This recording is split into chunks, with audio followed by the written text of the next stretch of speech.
Good afternoon, ladies and gentlemen. My name is Dwight Clement. I'm with the NW Fly Casters in Salem, Oregon. And today I'm going to be tying a flash dancer. I use this for steelhead fishing on the coast and also some summer steelheading on the famous Deschutes River. I tie it in the form of a fishing fly rather than a presentation, so it's a very simple fly to tie. And I usually tie it in sizes 8 to 10 to all the way up to 2 and 1/0, depending on the water clarity. First of all, I'm going to put a base of thread and the standard figure 8 around the fly of the dumbbell around the for a good grip friction base for the body. The body is ice chenille. This is large fluorescent orange.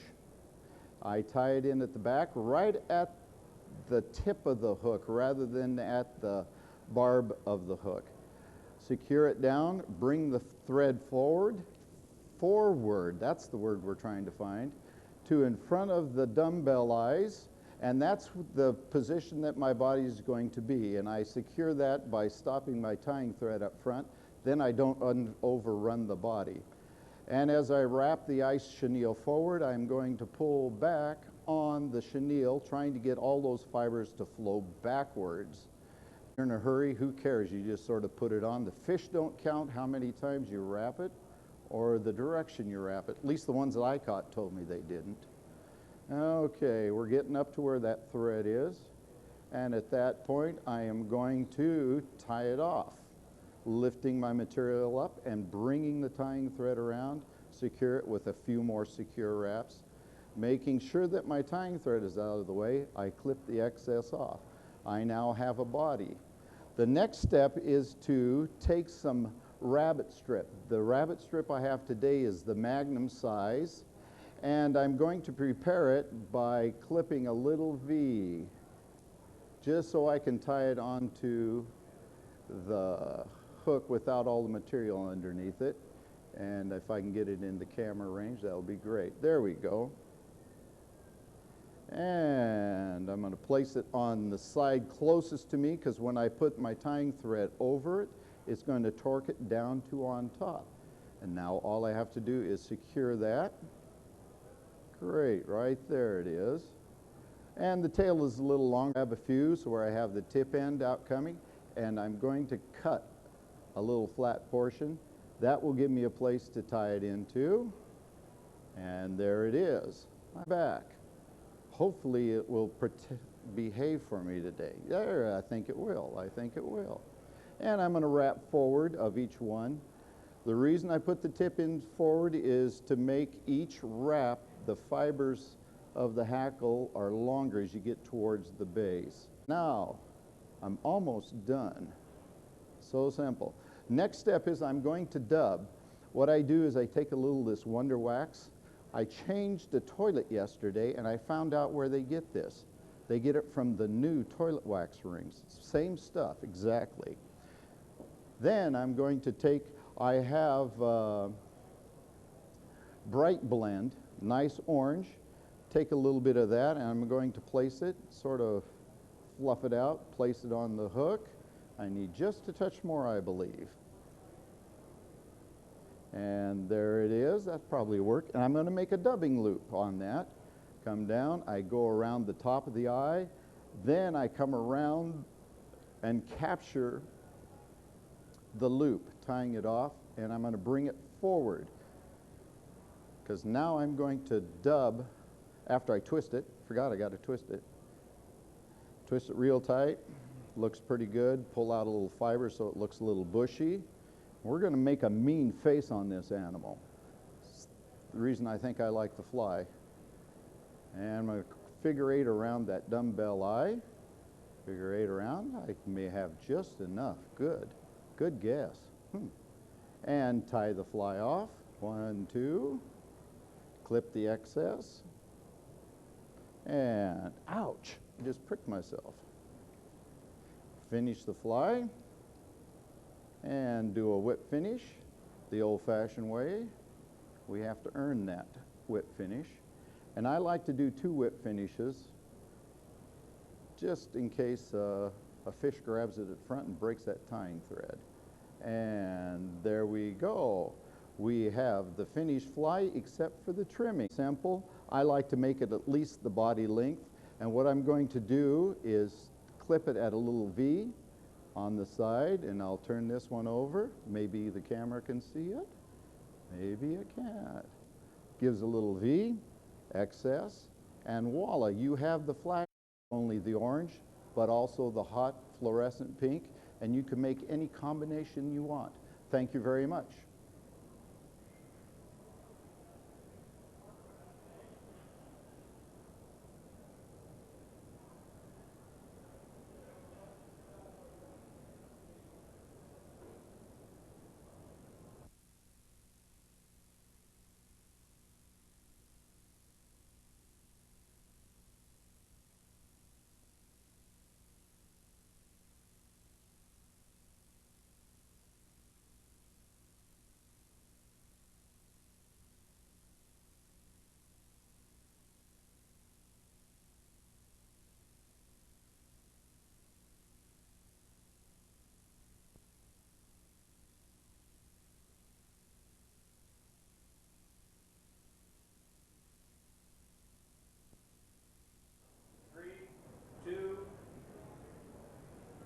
Hello, I'm Doit Ladd out of Middletown, Rhode Island, and I came out. I wanted to show you some large saltwater flies that I tie, and I'll be tying two cotton swabs that you can buy in the drugstore, and we use a small section of clear IV tubing to hold the eye of the hook when you're building after your fly is done. And you don't put a hook in the fly, you put the fly together, and then you put the hook in it when you're out on the fishing scene. I have a small tool that's called a tube fly tool that sets right in your vise, and it holds a pin which in turn holds the tubing. And it's made so you can push it up, put the pin and the tube inside of it. This is a piece of the blue cotton swab with the clear tubing that holds the hook. I've belled the end that's inside the clear tubing so it will help retain it. Then I'm going to cut it down to where I've got roughly an inch and an eighth. We want to bell the front so as we tie the material on, the thread doesn't fall off the front of the fly. If you light a lighter and bring the plastic tubing up close to it, it'll heat the plastic and it'll bell of its own accord. So that'll hold the thread and keep it from falling off. Then we insert the tube onto a needle that comes with the tube flying tool, and we put that inside the tube tool itself. And this has got a vise with a ring on it, and as I tighten it up here, it's going to lock it against the tool and keep the fly from spinning on. The turns of the thread will be right on the juncture to reinforce the two of them together. I'm using single strand floss. You can use any tying thread, but it's best not to use anything lighter than 6/0 thread. We'll start and run this forward, build a little bit of a ramp with the material, and then we'll start putting material on. The tube fly will track right if you don't put too much material low on the fly. If we put material down below here, it's going to flip the fly over and make the fly right upside down. So the material mass stays to the top, and then the material gets less and shorter as it comes down onto the fly. So I'm going to start off with white material, which is belly material, and this is super hair. It's a little bit crinkly,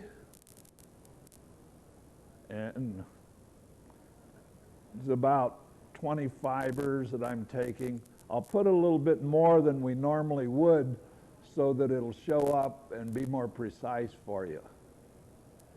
I uneven the hairs by just walking them out with my fingers, and I'm going to try to tie this so it goes under the fly. Now this is the belly that I'm working out, and I'm going to work up from there. I lock that in, bring this around, and lock it in on the other side. Don't measure it, I just come into it fairly close. This will be belly material, and at each stage I'm using Sally Hansen's hard as nails fingernail polish, but any head cement or lacquer will do fine. And now what we're going to do is go up, and bait fish start with a light color, work towards a dark color. So I want to put a little bit of another color in there. I'm going to go to a yellow. Actually, it's a chartreuse type color. And I find that a mix of all the different colors works just fine. You can put pinks, reds, blues, and everything on it. I usually put it on the thread and let that help me position it. Tie it slightly forward and then force the thread back on top so that you got material coming in from both sides.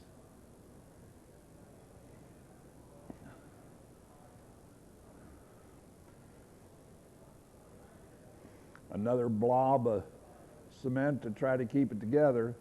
Now, we're going to do this fly as we go up. We're going to try to lengthen the material a little bit, but there'll be some limiting factors in that I don't have material long enough. Some of this super hair is now available in a couple of different weights, so it's more pliable and it looks better on a fly than this coarse stuff does. But it's very productive for striped bass or jacks if you're down in the tropics. And this time I'm going to lay blue in, make it roughly a ½ inch longer. And I put this directly on top because it's going to be a light amount. For most of you guys that are used to tying insects and everything, this is going to be a massive amount of material. I wouldn't use this on a trout because it would probably scare him out of the stream. But the material mass, this is mostly semi-translucent material, and it doesn't mass up. If it masses up and won't work with the water, then it's not a productive fly if it looks like a stick. I'm unevening all of it. I put on white, yellow, blue, and green already, light green. Now,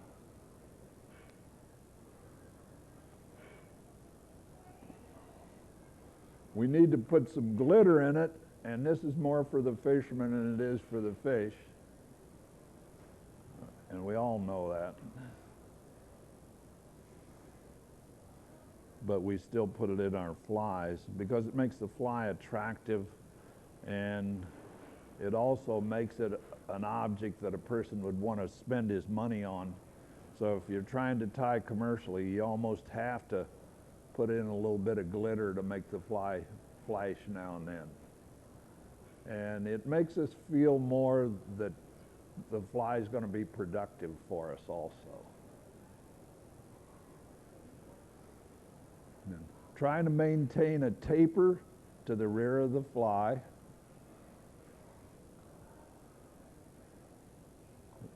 Color I didn't include in it was pink.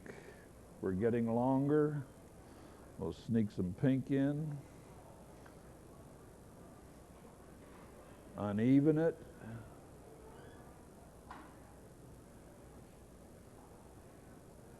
Put it on top. Let it spill to each side so that the colors will mix. When they're in the water, they blend. Don't blend exactly, but they look more lively. You'll never find any fish or insect that's all one color.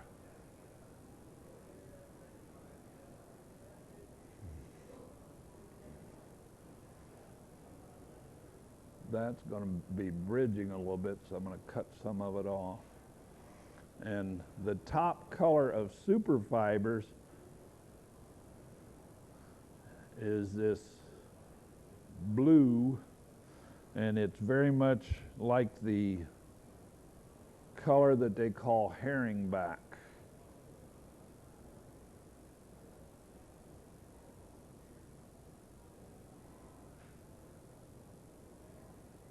This is the new, finer super hair, so it's much more controllable on the fly.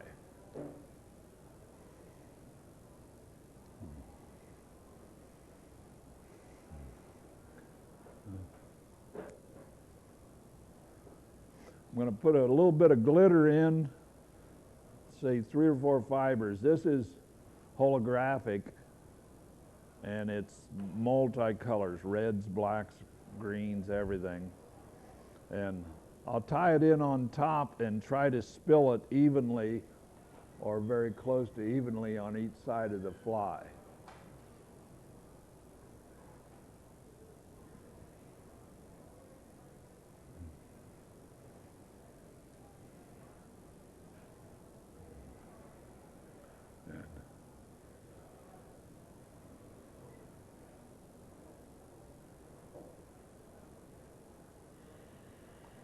We all put some of ourselves, because most of us end up spitting on our fingers to put the fly together.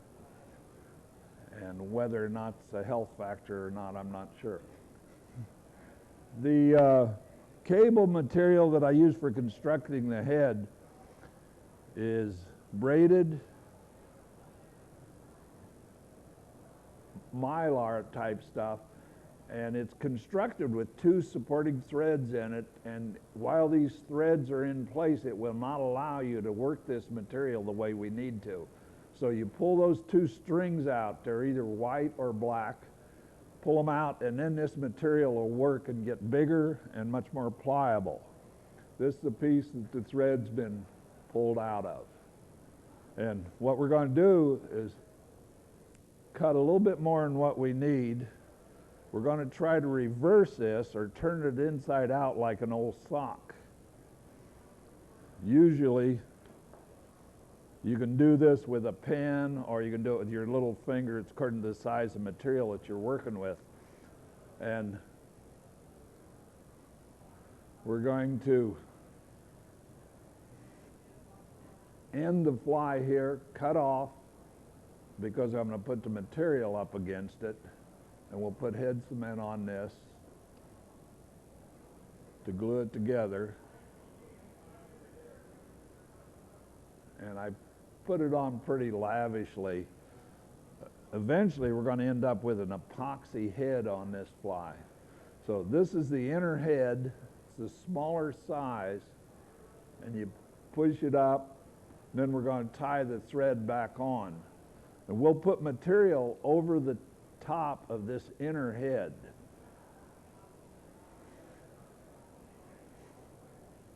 And this will act like a structure that will help separate the materials with us, so we have some girth to the fly that we're going to put in the water, and it'll look more realistic than just a stick with different materials tied on it. You cut this material around the hook, and we're back into a tying mode now. Now, we can put more material top, bottom, or side, but we've actually got enough material there to make us a fly right now. So what I'm going to do is I'm going to take some red material to put a red throat in. These materials are from Halloween masks, and at the end of Halloween season, if you go to the 5 and 10 or your bargain stores, you can pick these up for, you can get a mass of it for $2, $3, $4. If you call it fly tying material, it'll cost 10 times as much. And I double this up to get what I think I'm going to need for a throat. And I make the throat pretty good sized, and then uneven the material again. because square cut stuff just doesn't occur in nature very often. So we try to make it as uneven as we can. This material has static in it, and it doesn't like to crawl for you. So it'll give you a little bit of trouble. But if you're stubborn enough to stay with it, it'll work out okay. Okay. This is going to go underneath, double it, and try to put it on so it goes from here back. And what we're going to try to do is get this on this side and then pull this one around on that side. Yeah. It's being stubborn.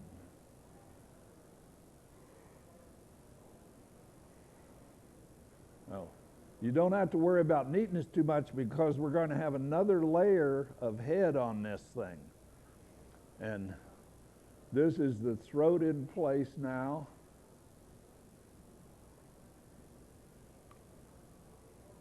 And we're going to put some peacock herl. What a mess.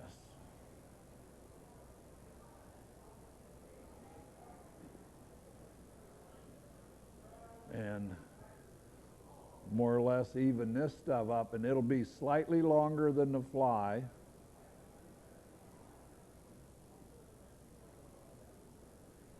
Try to make it so it'll stay directly on top.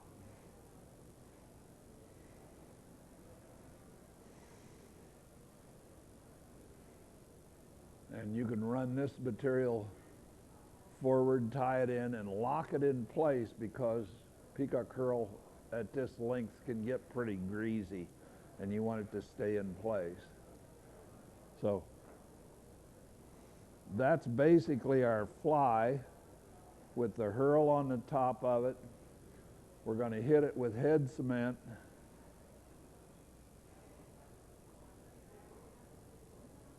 We're going to break the thread again or whip it to stop it. Then we're going to do the outer head. If you harden up the thread, since I'm using floss that's untwisted, it'll work better.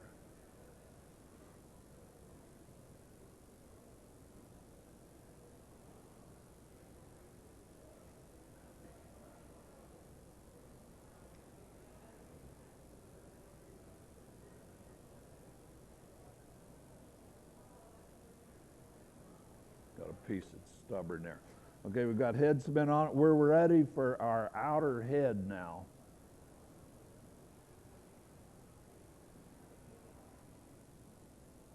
And this is, they call it mega head material. And it'll get really large if you want to make some bigger flies than this. So we're going to take a piece of it, the old sock routine, tuck it in, cut off what you think you're going to need for the head. We want to come back roughly to the back of the first head. So you take a little bit more than what you're going to need to do that. Put this in place, squeeze it down, and then pick up your tying thread, and we're going to just mass this into it.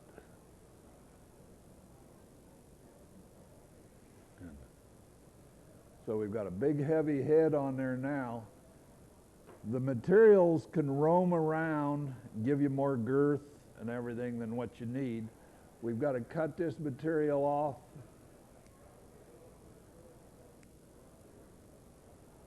And I won't do it in this session, but this will be flooded with epoxy and make you a hard head as this one has, with eye applicated right onto them. And you can make them whatever length you want. This is a baby bonita. And with this one, we're going to put some wild eyes on it. I'm going to put mine on it first.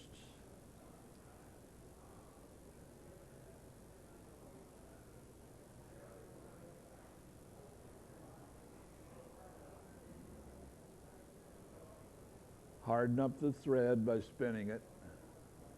Whip finish it.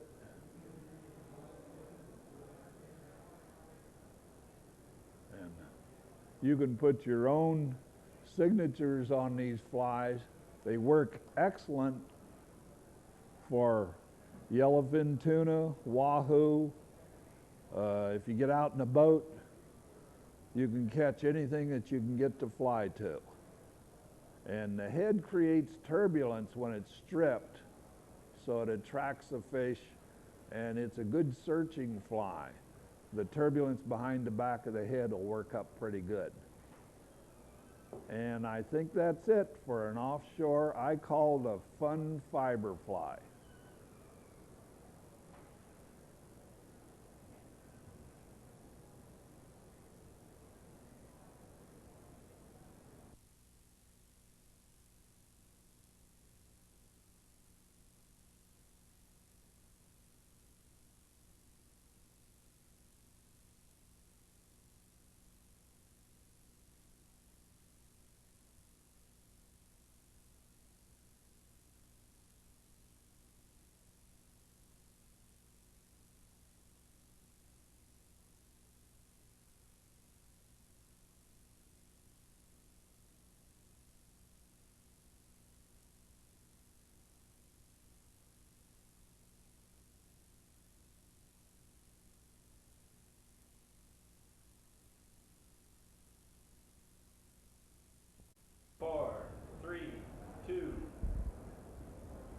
Hi, my name is Brad Carr. I'm from Bend, Oregon, and today I want to tie one of my favorite flies for the Deschutes River, the soft tackle pheasant tail. I like to tie this fly on a scud pupa hook. I like the way it looks, and it seems to have good holding power once you have the fish hooked. This is a size 12 hook I'm tying this on, which is pretty good size for rainbow or steelhead. Quite often for steelhead I'll go up to a size 10 or 8, a little bit bigger hook. For the tail, we're just going to start with a few strands of pheasant tail.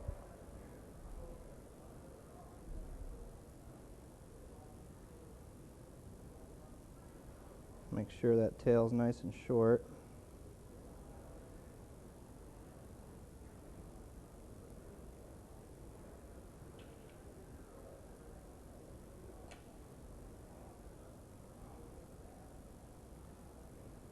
Then we're going to tie in some fine copper wire here for ribbing.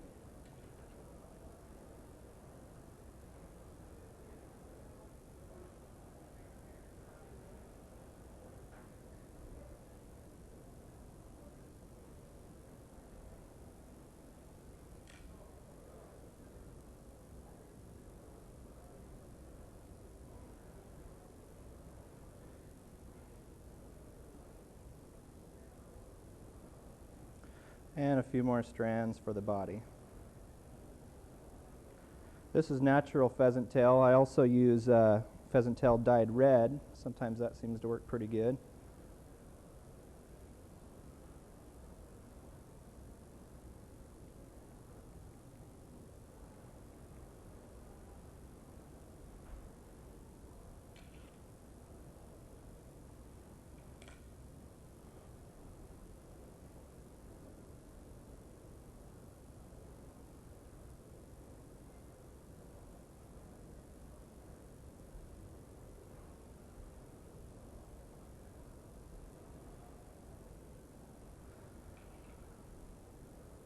When I wrap the copper wire on, I usually counter wrap, and that's a little more durable if you do it that way.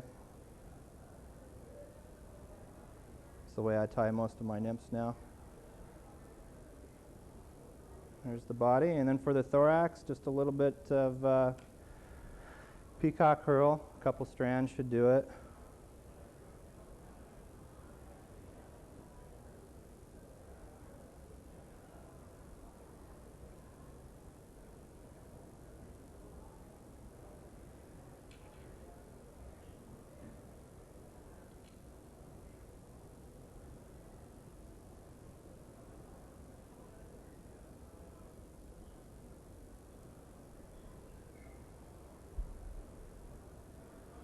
Okay, and we're ready for the soft tackle. And this is the key part of the fly. I use Hungarian partridge for the soft tackle. And I like the feathers that are a little more black and white, less brown in it. I find that seems to work better.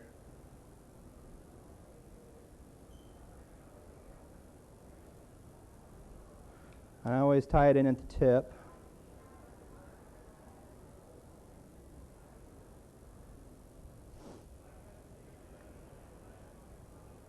These are very fragile feathers, so you really have to be light with the hackle pliers.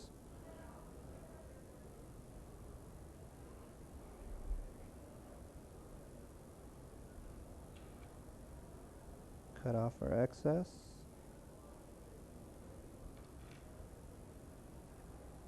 Kind of pull those partridge fibers back.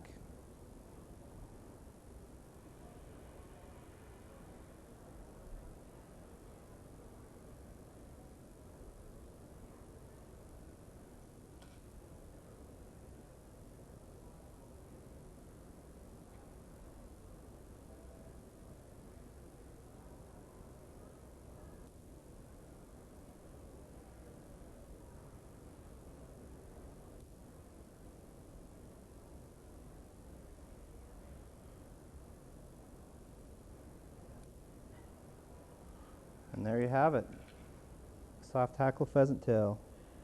It's a great fly for trout on the Deschutes, especially early in the season.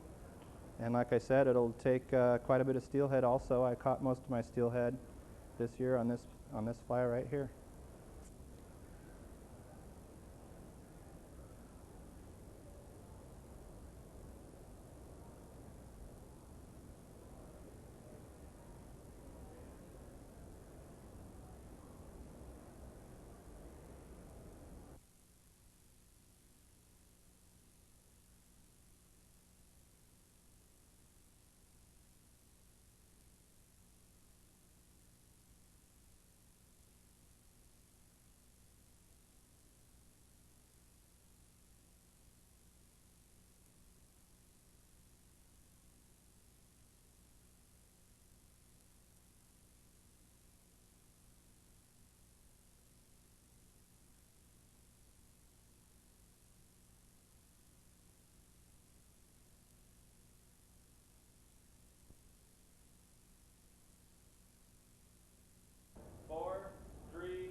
Hello, I'm Stan Steele, and I'm from Kaiser, Oregon, and we're going to tie a purple duster steelhead fly today. I'm going to begin. It's fairly simple, straightforward fly, easy to tie. If you're like I am, you can tie. You like to tie flies that you can fish with. It doesn't take a lot of time, and it requires no special materials. Here we go. We're going to start out putting thread on the hook just up about 1/4 of an inch from the eye. See where I'm putting the thread on.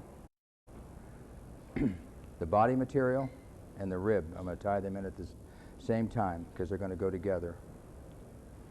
First is going to be the body material, and it is a purple floss. Then we're going to tie in some rib, and it's a medium, flat, oval gold tinsel. I'm going to tie that in on top. Now when you tie this fly, if you're relatively new, one of the problems new tyers have is sometimes keeping all of the bobbins and material out of the way. Now that I've got the material tied in, I'm going to start to take the floss. I'm going to wrap it forward towards the bend of the hook. And I'm going to keep the rib on the top of the hook. When you wrap this on, the floss is going to splay out a little bit. You want it to do that for a while.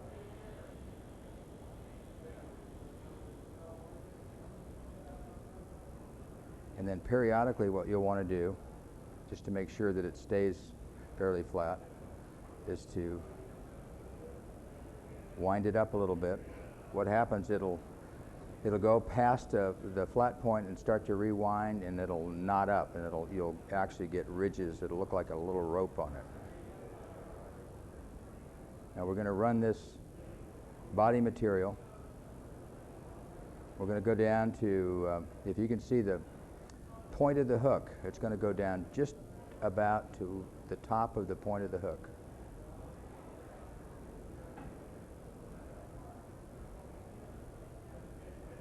Now you want to make sure that each subsequent wrap towards the bend of the hook is in front of the next one, so that you don't, you want this body to be smooth. You don't want it lumpy. Now I'm right at the, just where I'm, just above the bend of the hook. Now what I'm going to do is I'm going to lift the rib up, and I'm going to put 2 wraps of floss past where the rib is. Okay, now I'm going to come back. I'm going to put 1 in front of the rib, then I'm going to go behind it, and I'm going to take the floss,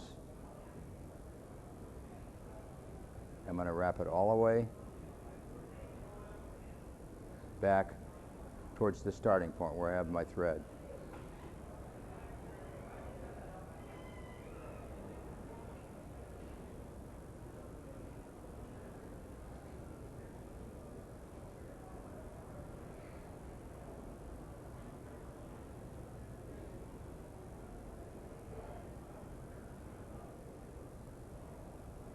Now this fly is fairly simple. It's tied on a Alec Jackson spay hook, heavy wire, gold. It can be tied on any number of steelhead hooks. Basically, they have a shank that's 2.5 to 4 times longer than the gape of the hook or the opening. But it doesn't have to be a spay hook. It could be just a regular steelhead hook, must add. This particular hook runs around $1.20. So if you're not too adept at your casting, or prone to leave a fly in a tree or break the barb off on the, you may want to opt to go with a hook that's not quite as expensive. Okay, now we've finished wrapping the floss up about as far as we're going to go, and I'm just ahead of where the thread is. I think I lost it here for a minute.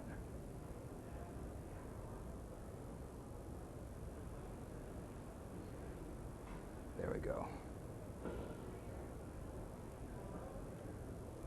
I'm going to bring the thread back over, and I'm going to tie the floss off.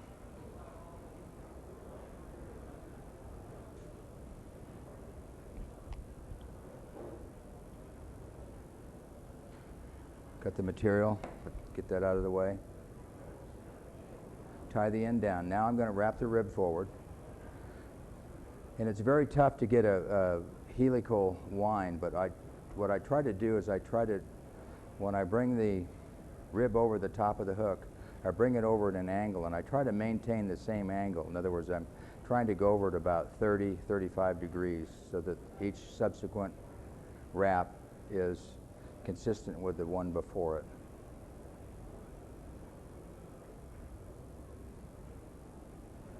And we get to that point where the thread is we're going to take peacock sword, and that's going to be our wing. We want to take off anywhere between, depending on the size of the fly, this is really optional. We want to take this material, we want to take maybe anywhere between 8 and 15 of these strands. Hold the tops together, get them fairly even, and then clip them off at the stem. Then we're going to take this wing material, position it on top of the fly. You want the wing, at the end of the wing, to go over the bend of the hook. Get it positioned, tie it in, down, and the material won't roll. Then we'll clip off the ends. Take a couple of more wraps. Now I'm going to start to wrap up towards the eye of the hook, because what I want to do is I want to base, because I'm going to start tying in the hackle. There's 3 different hackles that are involved. Oh, forgot one thing, the most important thing. This particular fly has a certain amount of crystal flash, and I think probably I use a pearl crystal flash. I use only 6 strands. I tie in 3 and fold it over, so I have a total of 6. I don't want it to take away from the fly.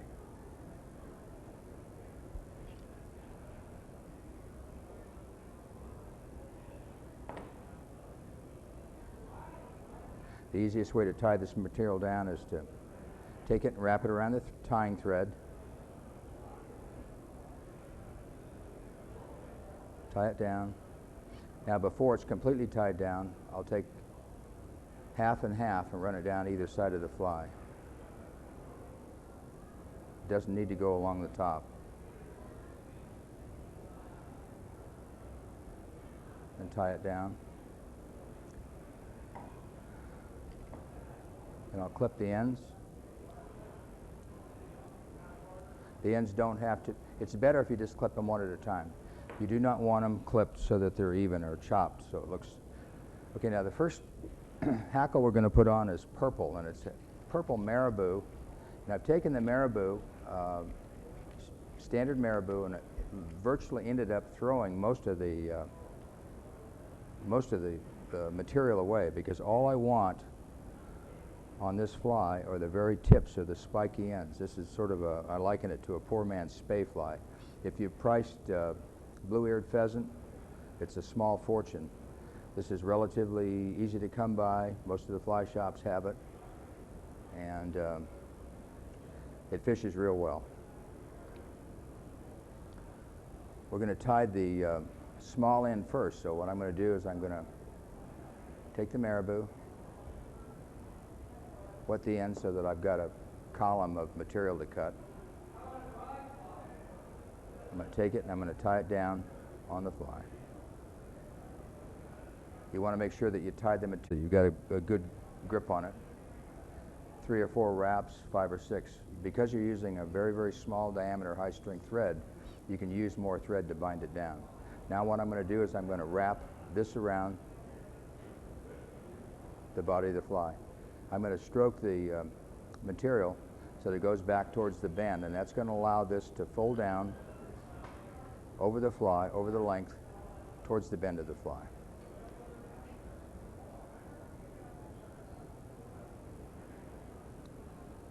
I'm back to where my thread is. Next step is to tie this off. Now when you're tying these things off, you see the stem that I have to cut? I make sure that that's tied down, so I'll put 5 or 6 wraps around there, and then I'll cut it off. Every now and then when you get in a hurry and you decide you're going to cut a few corners, you make a couple of wraps and the fly unravels. The next we're going to use is black marabou. Basically the same. If you've looked at marabou, it's got, and you're looking at the marabou that you put on a woolly bugger, you can use any part of it. In this particular case, you want the very tip or the spiky ends.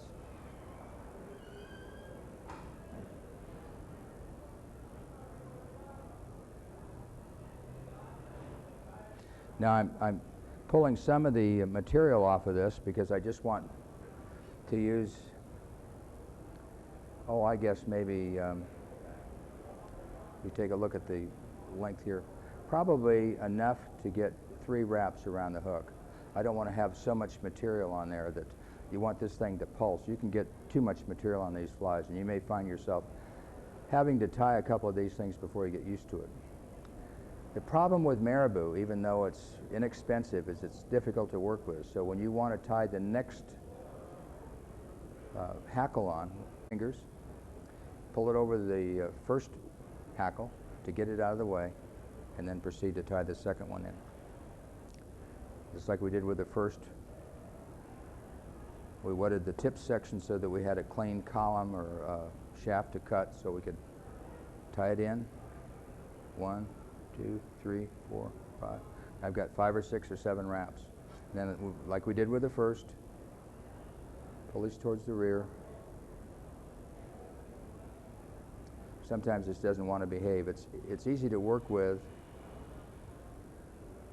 but as you're wrapping, you want to keep working it towards the back of the fly.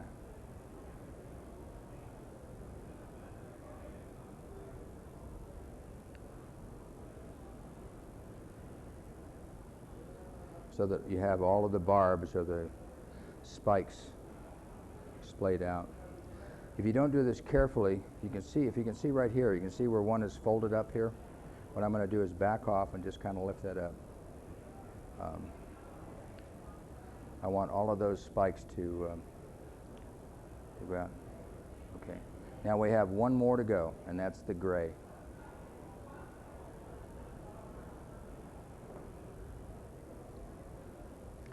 And as we did with the one before, I'm going to dampen the hackle down just to keep it out of the way.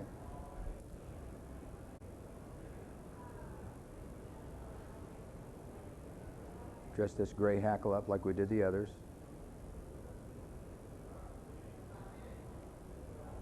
Whoop.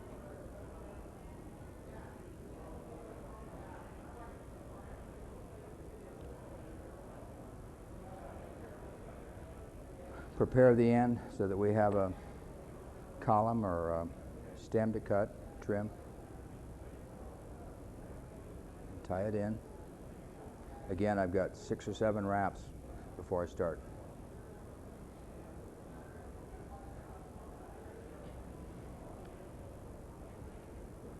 After a while, this stuff becomes easy to work with. These flies are really great to fish with. They work, they're easy to tie, and you can tie them with materials that don't cost a fortune. If you get pretty adept at fly tying and you get pretty adept in your casting skills, you don't mind spending a little bit more money, the Alec Jackson hook is absolutely the best you can tie these flies. They're just a good platform to put the fly on. Then the final step is to finish off the head. I'm going to cut the stem. Look for any stray material, and then do my wraps to finish the head off. Now, if people have been tying flies for a while, there was a time when all we had was Thompson monochord, and then we had 6/0 uni-thread or pack thread, and then we had 8/0. This is finer than that. This allows me to put more wraps. I can make an even transition. I can taper the head so that it looks good. Plus, it helps me in binding the material down. The final step is to take a whip finisher. This happens to be a Mattarelli.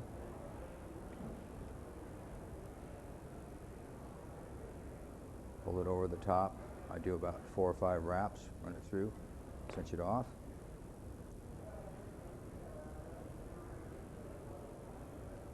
Up the thread, and then the final step is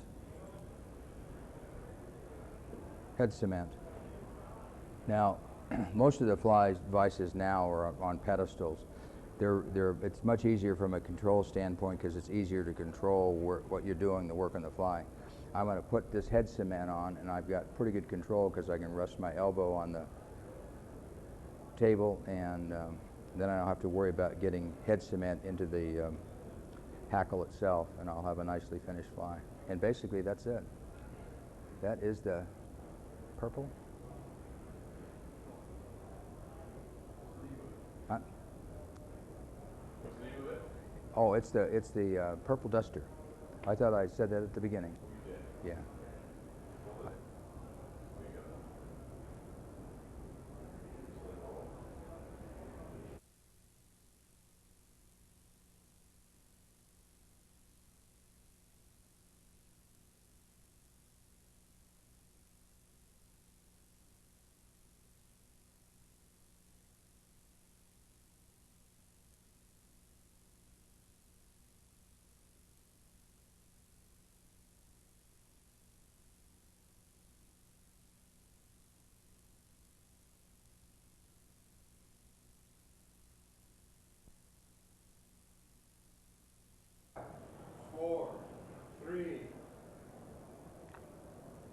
Hi, I'm Norm Damagala, And I'm here to tie, I'm from Alpine, Oregon, and I'm here to tie this pattern. It's called a green scud.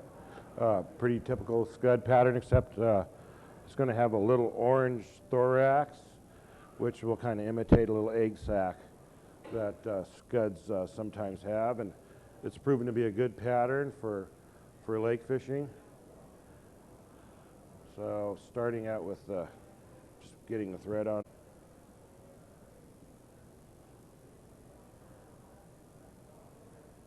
I try to take the thread down quite a ways, down to the bend in the hook, so the body gets a curvature to it.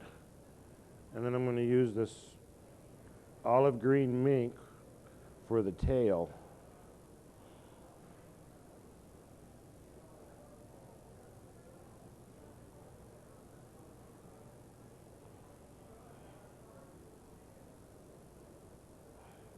I pull out some of the under fur. I just want to get just a few of the straight fibers. This mink has a nice shine. Kind of why I like to use the mink. It kind of has an iridescent in the water to make it look more like the naturals. Actually, scuds don't have tails, but the length of the tail kind of adds a little length to the body, so it has a little bit of motion to it.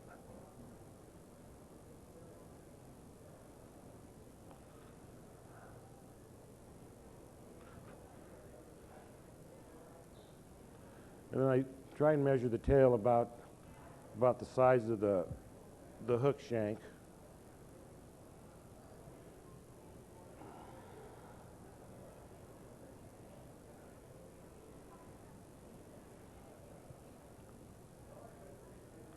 The scud's a very good pattern to use in early springtime. Seems like when scuds are pretty abundant. I had good luck with this at Man Lake in eastern Oregon. Has a pretty good scud population, and also have used it up in BC at some of the lakes up there above Kamloops.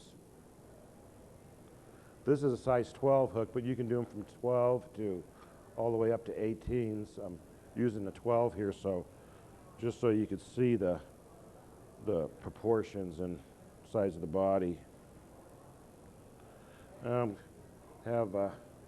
This is some copper wire I'm going to use for the rib. It's a pretty simple pattern to tie, and you can tie them in olives, a bright green, just different shades of olives. Grays are good, the most productive, and probably use it the most.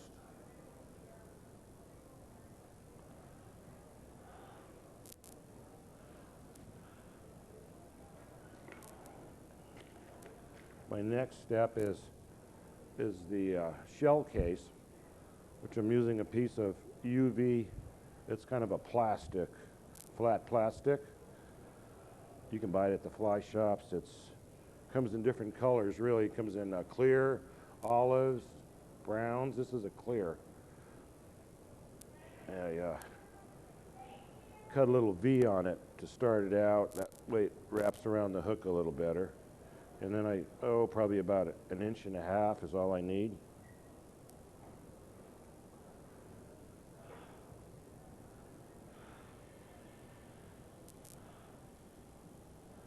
And I'm starting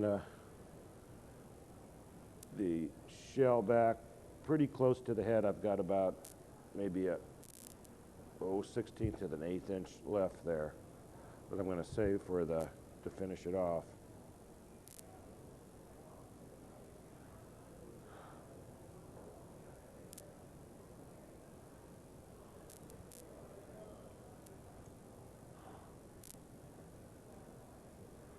I just cover the shell back completely with the olive thread.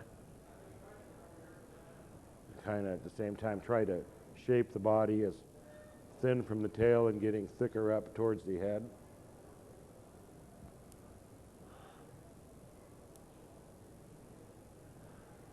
Okay, now I'm ready for the dubbing loop. I just come down about 4 inches and come back up and take one wrap around the hook, and then another one just to get it on there tight. And this is right up to where I left off at the tail. And I've got my dubbing twister. They make quite a few different dubbing twisters, but I like this one. It's just a real simple hook on a rod, and seems to do the job. Here I've got some olive dubbing. This is seal fur, but you can use any imitation seal fur or SLF. I just like to use something that's fairly buggy looking, has a lot of fiber to it. I just slide it on up the loop. Just you want to be careful not to use too much, because you can always go back and do a little bit extra dubbing and then work back up again.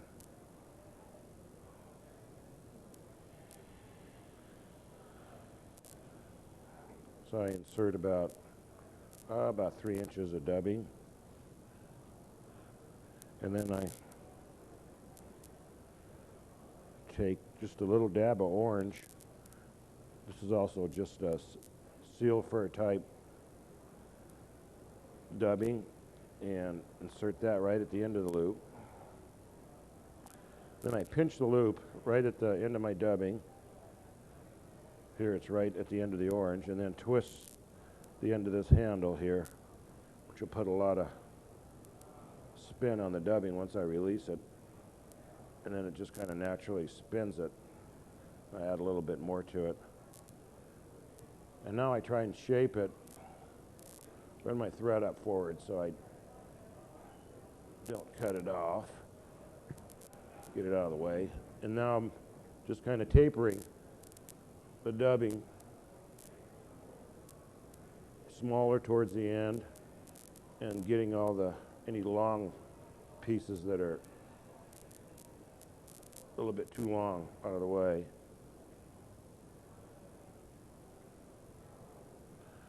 A couple more twists. And now I'm going to pull it up and just slide it down to the hook and pull the fibers back, and now wrap. And pull the fibers back and wrap. Just kind of step it all the way up like that.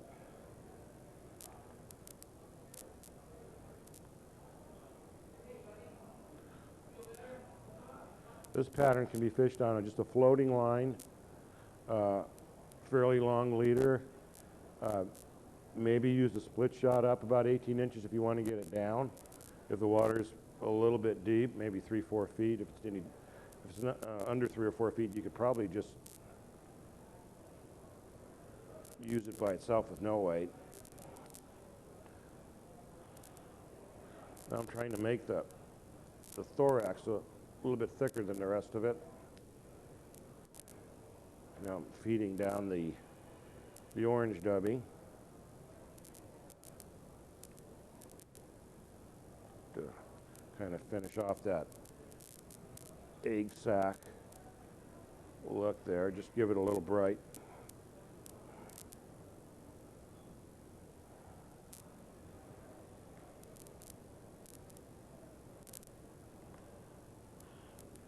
Now I've stepped it all the way up and still leaving enough room for to finish off my head.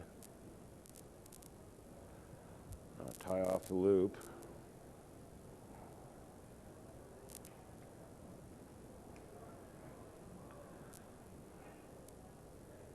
And then snip the loop off. A couple more wraps to hold it in place. And with my fingernails, I kind of just try and shove it back to pack it a little bit. And then I take my scissors and trim that top flat. I've got some curved scissors here. These are my straight, which help a slight curve to them to trim that body at a curved shape. And I trim the sides. What I want is just the bottom part to hang down with the fuzziness of the dubbing.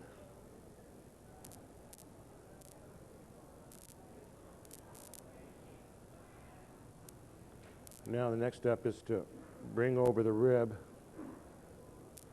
the wing case.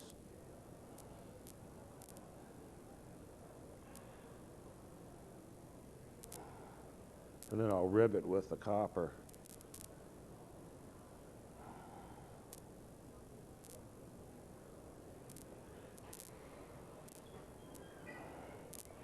Pull it tight so it gets stretched on there and gets a real tight look.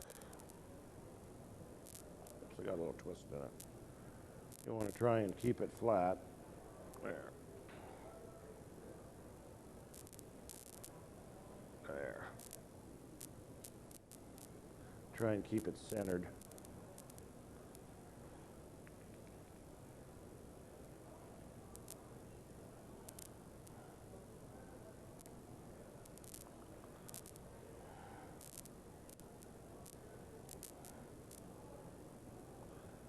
And then I weave the wire through the dubbing so I don't squish it down too much. And try and get about 4 or 5 wraps of copper wire through there to hold the shell back down, and then 3 or 4 turns around the head and the tail should break off. The wire rib. It's like the shell back is over to one side, but the nice thing about it is you can pull it over and adjust it right now. So you get it right on the center.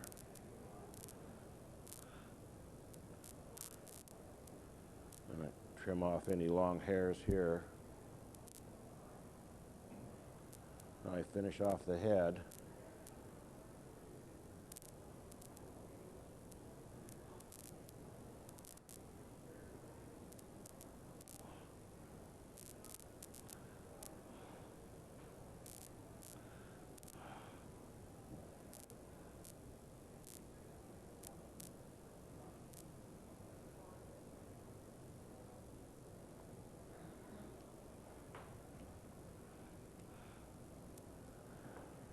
And then one of the last steps is to take that shell back and trim it at a V.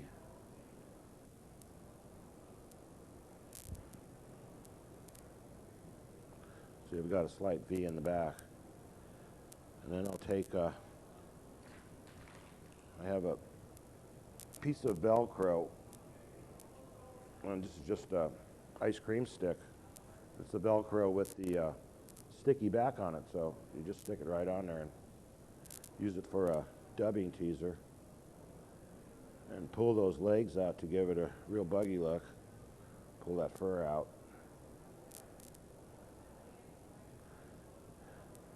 You want that fur to hang over just a little bit below the leg, just below, a little bit below the hook point.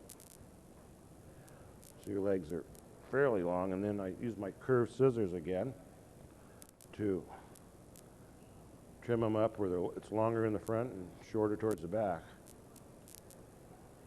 And I check the sides, trim off any hairs that are going out the side. So I've just got most of the dubbing is going down. And that's it. Green scud.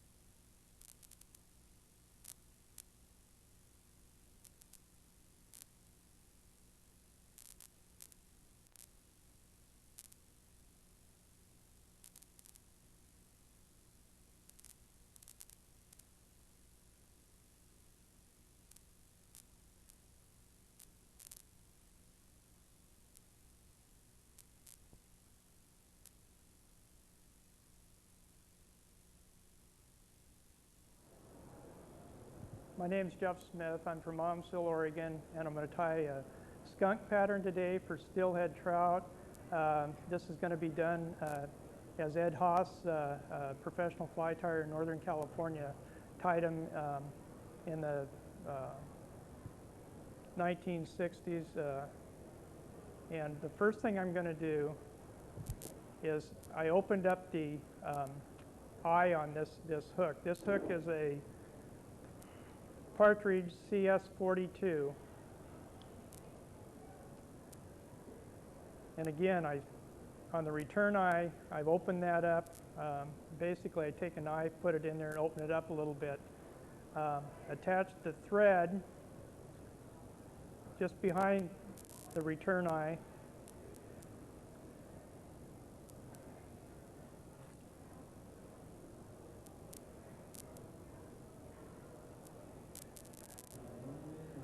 And then what I'm going to do next is put the wing on. And this is kind of the unique thing that Ed Haas did. He tied these reverse style. The wing will actually come out the front over the eye, and then when I get done, I'll pull the hair back and it'll come out over the tail.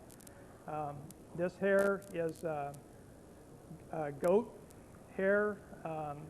It's also good to use if you can get it. A skunk fur will work really good on this.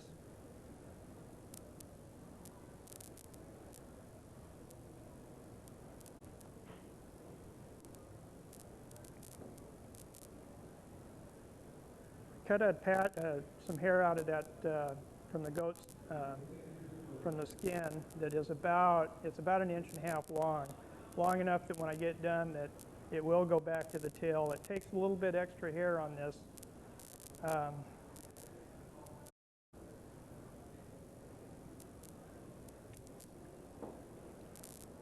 Make sure that you've got all of the under fur out.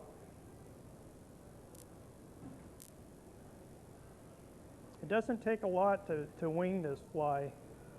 Actually, it's nice to do it where you have just a small amount of material. It makes it actually look better than if you get too much in there.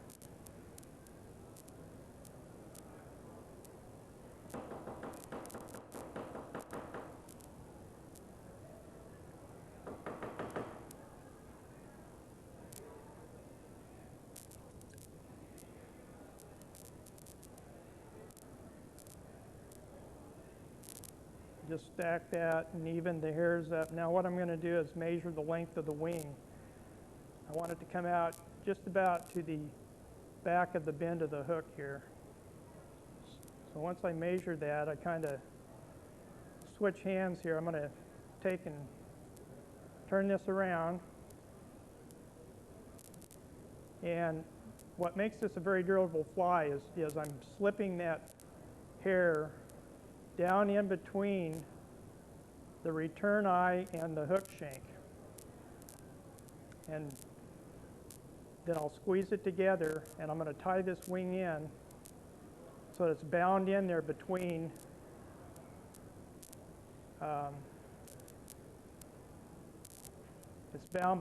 between that shank and the return eye, and it makes it, like I said, a very durable fly. Once you get that in, you want to try to measure the wing just to make sure that you've got it where you want it. In this case, it looks pretty good. It comes right to the back of the bend. Small head that you like on a still head pattern. I've advanced the thread back to just in front of where the point of the hook is, and what I'm going to do is I'm going to add a tag to this fly. I'm using a very small, flat silver tinsel.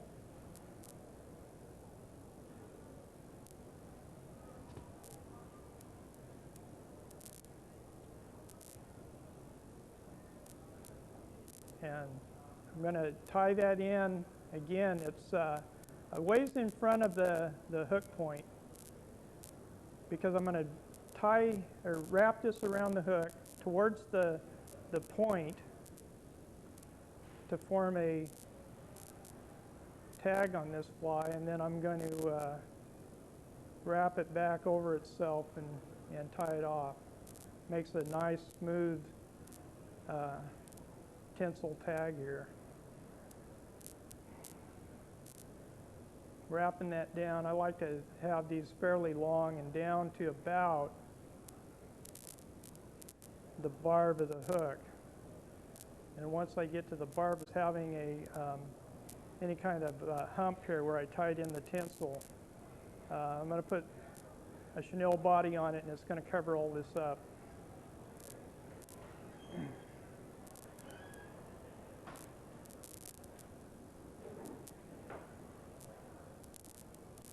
The next thing I'm going to do is wrap the thread back down on this tinsel, and I'm going to get down to where my tail goes in. For the tail on this fly, what you want to do is pick out a rooster neck feather that has a lot of web in it. I pull her to the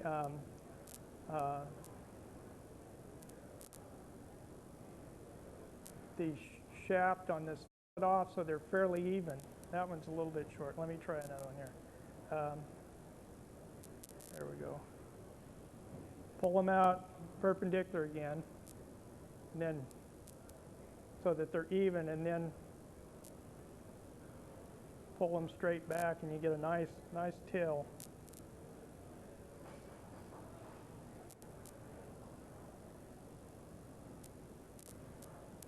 I want that tail to come to just about the end of the bend of the hook.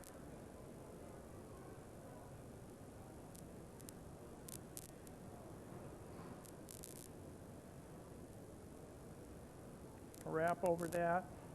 I'm going to wrap all the way back up to the return eye here, and I'm going to add a rib in. My rib's going to be an oval silver tinsel. I'm going to tie that in on the, I like to tie that in on the far side of the hook. Tie it all the way down, wrap your thread all the way down, and secure that tinsel to the back side of the hook. Okay, now I'm going to bring my thread back to the front.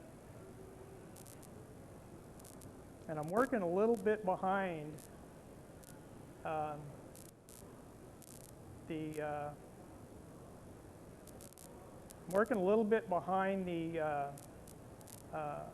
where the wing's at. I'm leaving enough space in there so that I can tie a hackle in later and put that in behind the wing. Next, I'm going to tie in some black chenille. And chenille has, basically, it has a direction to it. If you run your finger down it, it's one way it'll feel smooth. If you run it back the other way, it'll feel rough. I like to tie it so that the smooth side goes along the shank of the hook. And I'm tying this from the front all the way back, and what that does, it adds a little bit of body to this fly, makes it a little fuller.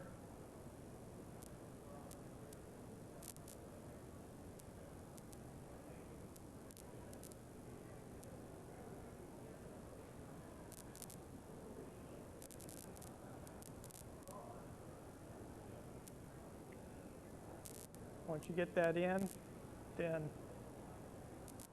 you start wrapping it, and you want to put one turn just right at the edge of the other one. You don't want to get one on top of the other. You just want to make it a nice and smooth body.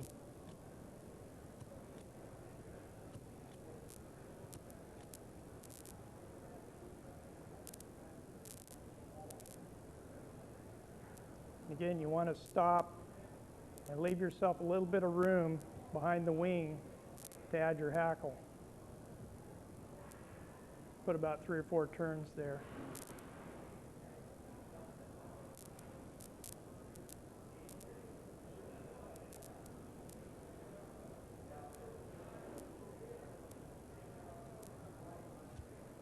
Then you got your rib that you're going to wrap, and I like to put about 5 turns on this, coming up the body. Nice even turns.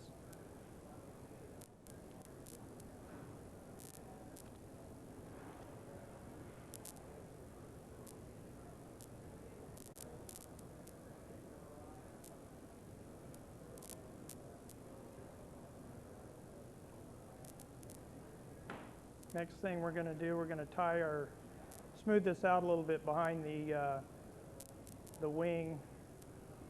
Then I'm going to add a hackle to this.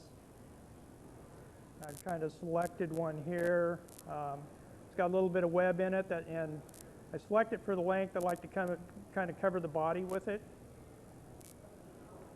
I'm going to strip this fluff off the bottom of this thing. Then what we're going to do next is we're going to turn this around so I'm holding the tip of the feather in my right hand, and I'm going to stroke these fibers out from the rachis on this feather. So I got them out, standing out kind of almost at 90, a little bit more than that, but we're going to tie this feather in. This is going to be our collar behind here. And now a little technique here for doubling the hackle. What I'm going to do is actually open my scissors up and use the top of the scissor here. Turn the hackle around. You want to pull these fibers back and kind of guide them as you're going so that they're all going the same direction.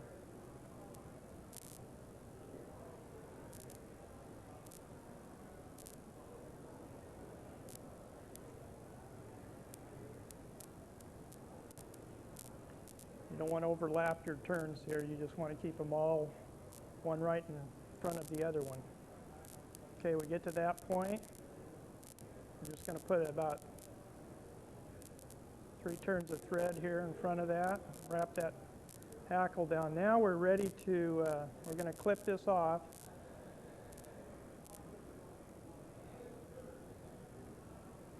And you can see how it pulls back. You want to pull that all back. Very good fly to fish with.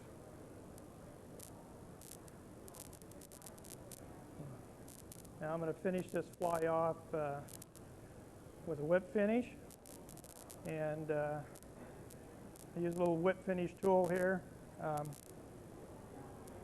When you finish off your fly, what you want to do is flatten this thread out first, and when you wrap your whip finish, you want the wraps always to go forward on it. I like to put about 3 or 4 turns on there. And then if we can slip this out of here.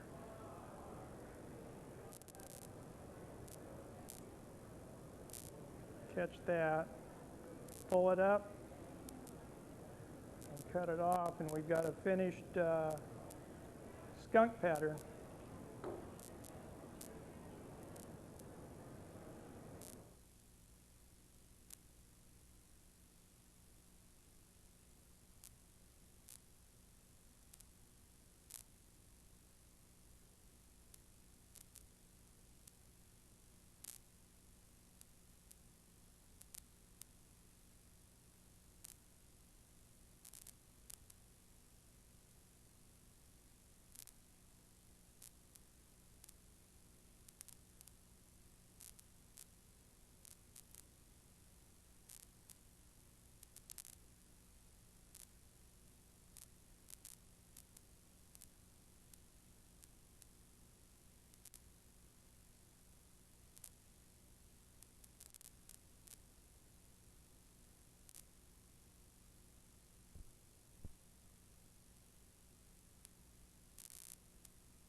I'm Sarah Hook. I'm 7 years old and I live in Springfield, Oregon. I'm going to show you how to tie a woolly booger. I'm going to start my thread.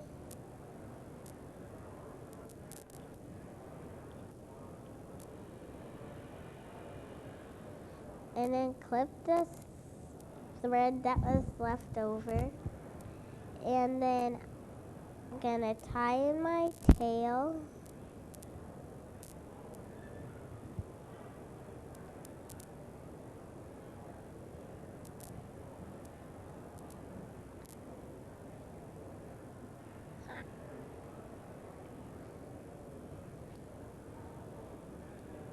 and wrap over it. And then tie in my hackle. First I have to flare it out. Tie it in by the tip. And then wrap to the front of the hook.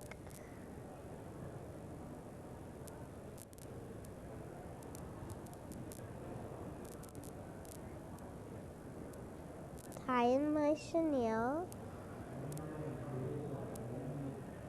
And wrap back over the chenille to the back of the hook, then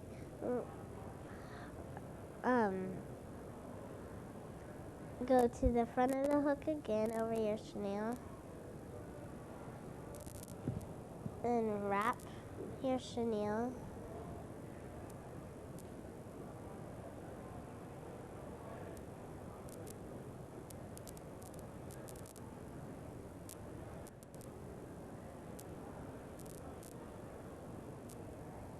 and tie off your chenille.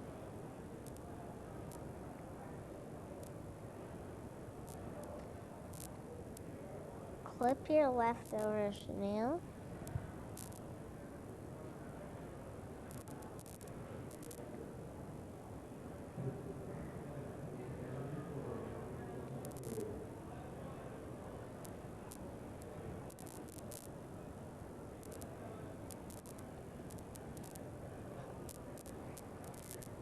Wrap my hackle.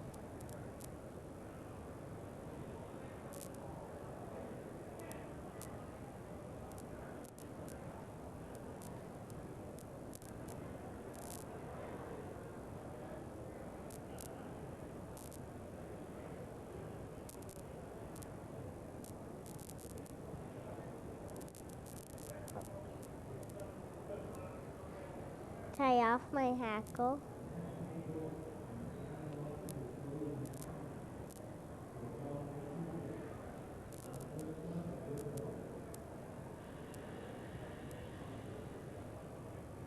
Clip the leftover hackle. And tie your knot.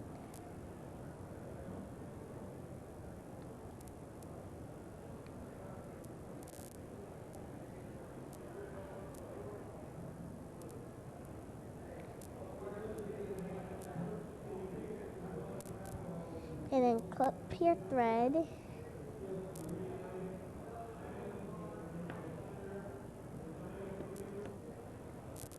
And put your glue on.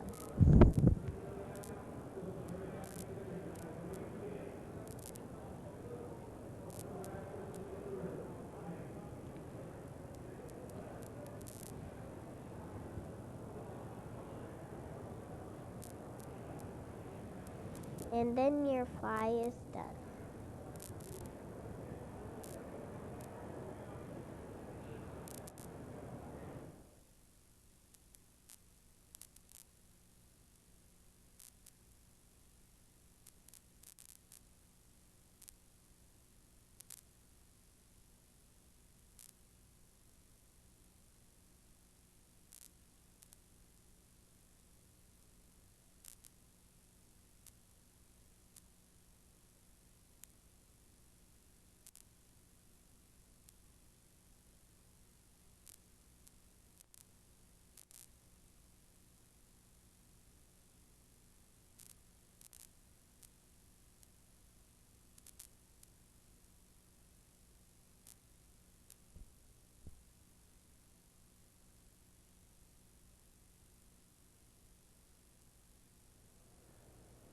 Hello, fellow tyers. I'm Henry Hoffman.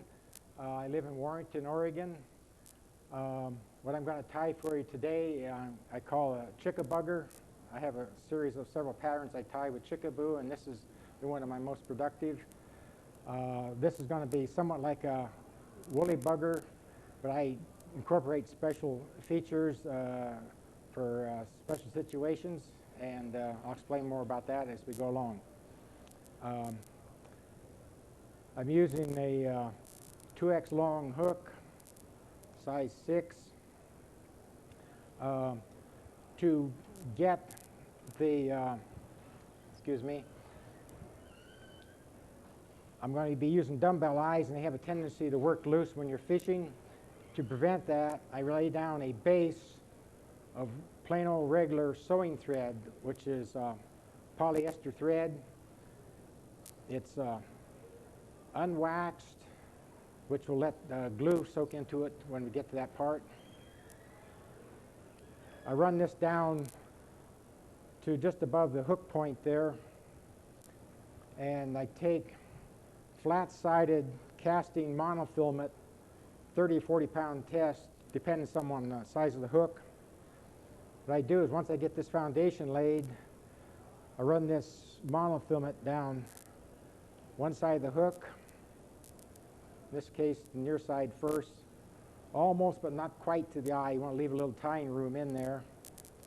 Then I cut that off with wire cutters or needle nose pliers, whatever's got a cutter in them. I lay that flat side again down the opposite side. Run the heavy thread right on back down that till you're across from where you left off on the other side. Again, take your cutters, cut that off. And then to make sure the two pieces are level with each other, I flatten this out a little bit with the needle nose pliers.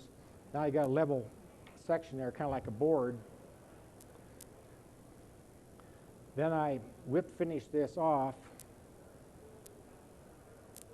I do several of these ahead of time so I don't have to do it when I'm actually tying the fly, because this needs to be covered with super glue. I usually take a little bit of super glue and run down both sides of this and put it into the styrofoam. Or at home I have 12 of these alligator clamps like here that I hold materials with, cemented into a board. I put a whole 12 of them in there and then run the head cement down all of them at one time. So when I go to tie, they're ready. Here I have one that's already been super glued, and this provides a real rough sandpaper-like surface, so all the material you tie to that hangs on better than it normally would on a bare hook, and especially the dumbbell eyes. So I'll put this one in that's already been hardened with super glue. This is the fly I'm going to be woven out. These are Spirit River Real Eyes. You press the prismatic eyes in there, they're plastic, and then you head cement over those so they don't come out when you're fishing. Just lay that up on top of that.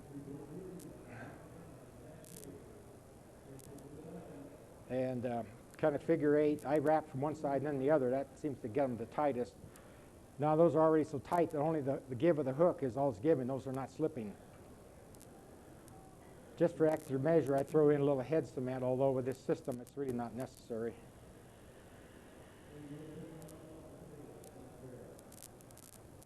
Now while that's drying, I run the thread back here to the back. I like to angle the hook about 45 degrees away from me so I don't shear the thread off or make a wrap around the point of the hook. You can see exactly where the thread's going that way. Now I straighten that up. This is what I call chickaboo. It's off the chicken. Most marabou comes from either geese or turkeys, and I find I get intermediate size marabou type feathers from chickens, and I call it chickaboo. This comes off the belly or down the sides of the legs of the chicken. I'll make a medium length tail with tying a piece of that in. Trim off the excess.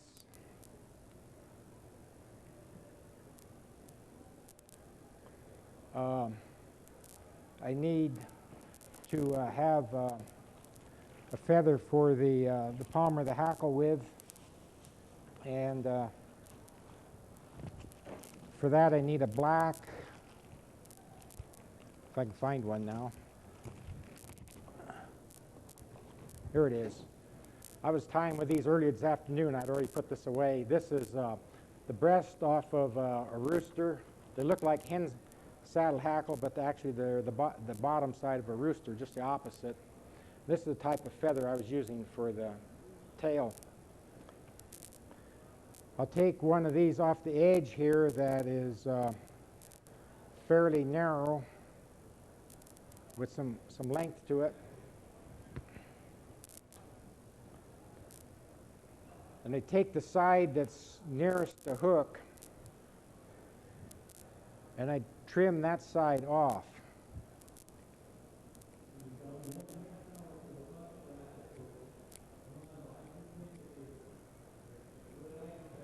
So what I have left there is a little bit of stubble. That's going to help hold the feathers in the position I want it and also angle the hackle so it slants back.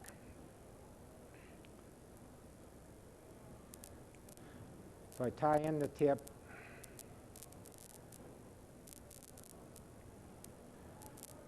Tie in one more medium-sized chickaboo plume. I work my fingers down the feather till I got just the tip sticking out. And I tie those tips right to the hook shank. So now I got a rope of material to wind to make the body with. Since this is very weak material, I tie in a piece of wire for ribbing. I take my thumbnail and I bend that wire back. Since I'm wrapping over a fairly thick base, that wire can tend to pull out when you make that first turn. This secures the wire so you don't have that problem. And run the thread up behind the dumbbell eyes. Now wind this chickaboo right on up the body. This gives you a nice furry looking body. This works real good on damsel and dragonfly nymphs too because it looks like the gill filaments. Once you got that secured, cut out the excess. Then take the feather you've trimmed, help it a little bit with your finger to get it to kind of slant, and just wrap that forward. And before you make the final turn, open these barbs up, separate them, because they tend to cling together a little bit at first. But unlike hen hackle, once they get them spread, they don't tend to marry back together. They stay separate. And then wind that soft chickaboo around to finish the fly off. That makes a collar that gives you lots of action in the water.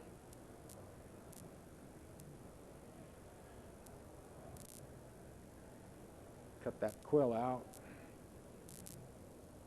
Make a couple wraps here. And then I put a quick, about a 3-turn whip finish in there to secure the thread momentarily. And then I counter wrap the wire through that, and I wiggle that wire back and forth. If you don't do that, you'll be winding down a lot of your hackle and it'll get crushed under the wire. If you keep it moving as you're rotating the vise, you shouldn't have that problem. And once I get through the material, then I take a turn back around the eye, so now I got the wire going back in the same direction the thread went on there. That way you don't loosen your wire ribbing when you make the first turns with your thread. Go back here, get that secured good.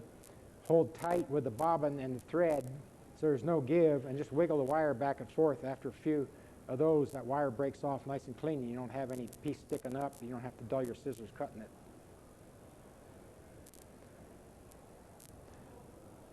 Then I take got a couple loose strands here, I'll whack out of there.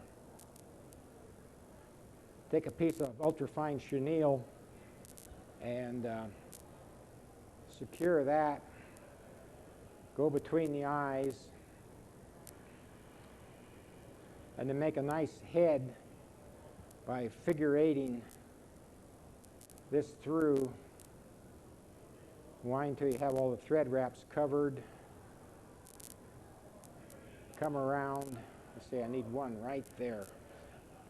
And when you have a lot of bulk like that, I like to finish off with the hook point or hook eye up. So when you're tying this off, you don't have to worry about the thread jumping the eye.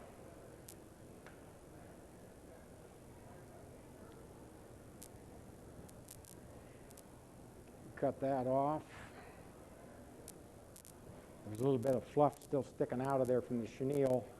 Try to get it out with your fingernails. Sometimes I use one of these hot tip burning tools that they now make, and you can singe material out that's sticking up that you can't quite get with the scissors. Battery's just about gone on this one. And or if you get material going through the eye of the hook, you can actually run those right inside the eye of the hook and singe things out where you can't get your scissors. Very useful tool. So then I whip finish this. Since this fly is going to be bounced over the bottom a lot and it rides point up, I like to throw on 2 whip finishes just for extra security.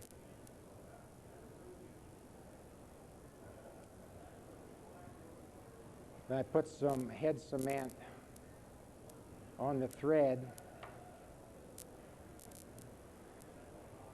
And I have had, on a couple occasions, big Lahontan cutthroat have pretty big teeth.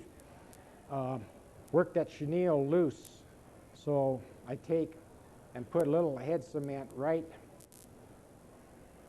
at the base of the eyes where the chenille goes around it to kind of solidify that so it can't have that flexibility. And that is the chickabugger. When you're fishing it, it rides this way. I found this be very useful in black, barred olive, barred brown. Those last 2 colors imitate sculpins and dragonfly nymphs.